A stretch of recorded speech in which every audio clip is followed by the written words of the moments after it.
कहानी एक ऐसे घर से जहां शादी का माहौल है, लेकिन टेंशन और शांति इतनी कि शादी का घर किसी जंग के मैदान जैसा दिख रहा था। अरे जैसा मर्जी डेकोरेशन कर दो, पैसों की चिंता मत करो। इतना पैसा जब लड़के वालों को दे दिया तो फूल वालों को देने में मुझे क्या दिक्कत है? अरे धीरे बोलो ना, साफ लग रहा है कि फ्रस्ट्रेटेड हो।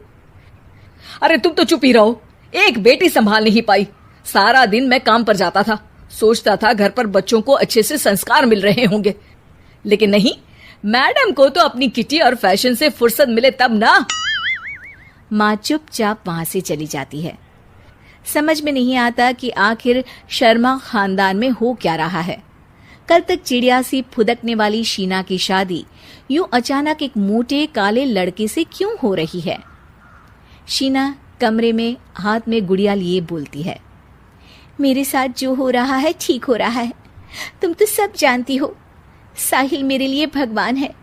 अब जब वो ही नहीं मिला तो फिर कोई भी हो, जिंदगी ही तो जीनी है, जी लेंगे। बाहर शीना की बुआ किसी से बात करती है। अरे मोटा नहीं, उसे तो खाते पीते घर का कहते हैं। अब ओबेरॉय का नाम भी किसी को बताने वाली बात है। उनका इकलौता लड़का तो करोड़ों की सामी तो है ही। अरे हमारी शीना बिटिया तो रानी बनेगी, रानी।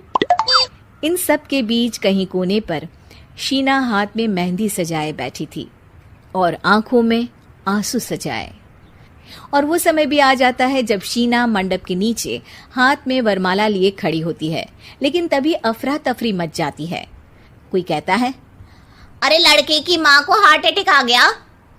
अरे अच्छी खासी थी, कैसे हो गया? अरे कहते हैं ना, किसी किसी लड़की के पैर अच्छे नहीं होते। हो सकता है कि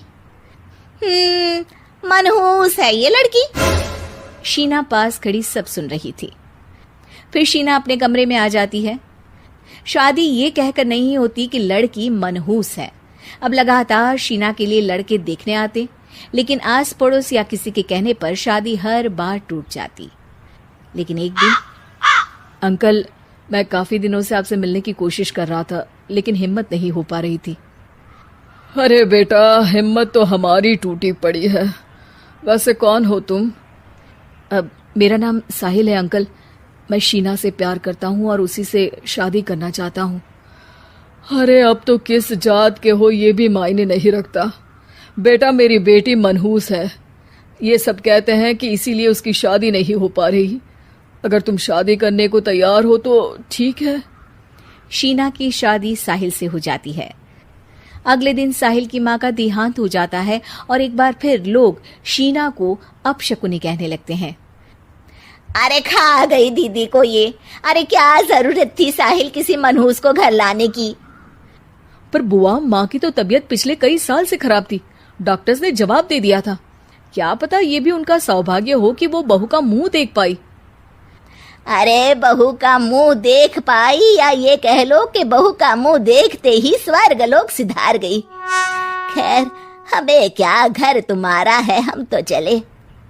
अब शीना को खुद पर ही शक होने लगता है कि कहीं सच में वो अपशकुनी तो नहीं। साहिल, हम दोनों की शादी नहीं हुई होती तो अच्छा था। देखो ना, कैसे पहले मेरी शादी टूटती थी और अब तुम्हारी माँ भी। अरे ऐसा कुछ नहीं होता शीना, अपशकुनी वगैरह कुछ नहीं होता। ये सब तो ईश्वर के खेल हैं। वो शादी तुम्हारी इसलिए टूट गई क्योंकि तुमको मेरी पत्नी बनाना था, और माँ का जाना तो तय था। वो काफी बुजुर्ग थी, साथ ही एक ऐसी बीमारी से जूझ रही थी जिसमें डॉक्टर्स भी उन्हें नहीं बचा पाते। शीना साहिल की बात सुनकर तसल्ली कर लेती है और वहां से चली जाती है। अगले दिन, शीना, अरे ओ शीना। क्या हुआ? उफ, कहीं फिर मेरी वजह से कोई नुकसान? अरे नहीं नहीं शीना, तुम जानती हो, जिस प्रॉपर्टी के केस को हम बरसों से लड़ रहे थे उस पर फैसला आ गया, वो भी हमारे हक में। अब हम करोड़पति हो गए शीना। शीना शांत रहती है। अरे क्या हुआ? करोड़ पत्नी बनकर तुमको खुशी नहीं हुई? शीना की आंखों में पानी आ जाता है। चलिए जी, कुछ तो अच्छा हुआ मेरी जिंदगी में आकर आपके साथ। साहिल शीना को गले लगाकर कहता है। मेरी नई नौकरी भी तुम्हारे ही आने से लगी, ये प्रॉपर्टी का केस जीता, सब कुछ तो तुम्हारे आने के बाद ही हुआ। फिर तुम मनहूस कैसे? ये सुनकर शीना खुश हो जाती है।